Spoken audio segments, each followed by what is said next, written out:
Hello and welcome to No Shortcuts to Fitness, Only Hard Work Matters.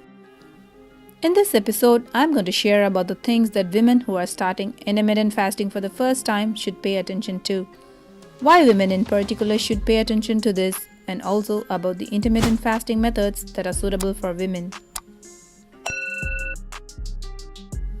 Intermittent fasting is a predetermined period where an individual purposely doesn't eat food. From a 12-hour fast to an alternate day fasting, many kinds of intermittent fasting diets are becoming increasingly popular. Health professionals say that intermittent fasting has a lot of health benefits.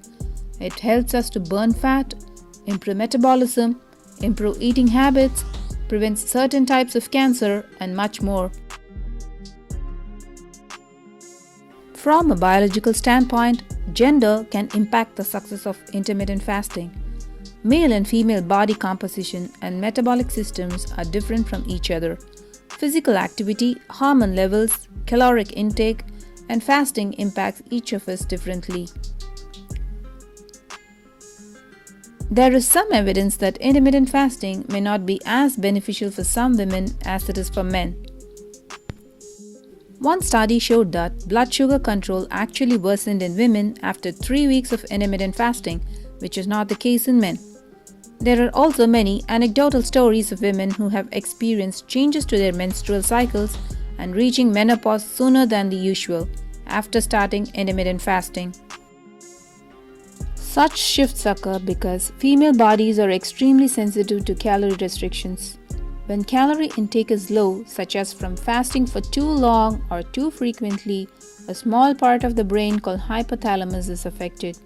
This can disrupt the secretion of gonadotropin-releasing hormone, a hormone that helps release two reproductive hormones, the luteinizing hormone and follicle-stimulating hormone.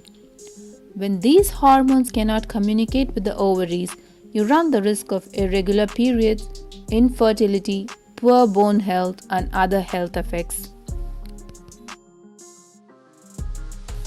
Although there are no comparable human studies, tests in rats have shown that 3 to 6 months of alternate day fasting caused a reduction in ovary size and irregular reproductive cycle in female rats.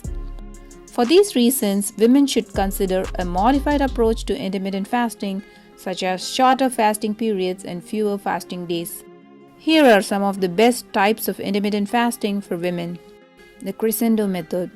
In this method, we are allowed to fast for 12 to 16 hours for 2 to 3 days a week. Fasting days should be non-consecutive and spaced evenly across the week. Say for example, in a week, Monday, Wednesday, and Friday can be fasting days. The rest of the days we can eat normally. Next is the eat, stop, eat method. A 24-hour full fast once or twice a week, maximum of 2 times a week for women is suggested. Women can start gradually with 12 hours and slowly build up to 16 hours fast. The other one is the 5:2 diet method, also called the fast diet. In this method, we restrict calories to 25% of our usual intake. If the required calorie per day is 2000 calories, we eat about 500 calories, that is 25% of the 2000 calories, for 2 days a week and eat normally the other 5 days. 1 day between fasting days is suggested. The next one is the 16-8 method, also called the lean gains method. In this method, we fast for 16 hours a day and eat all the calories within an 8-hour window. Women are advised to start with 12-hour fasts and eventually build up to 16 hours. This is one of the most successful and popular methods of intermittent fasting. Whichever methods you choose, it is still important to eat well during the non-fasting periods. If you eat a large amount of unhealthy calorie-dense foods during the non-fasting periods, you may not experience the same weight loss and health benefits. At the end of the day, the best approach is the one that you can tolerate and sustain in the long term, and which does not result in any negative health consequences.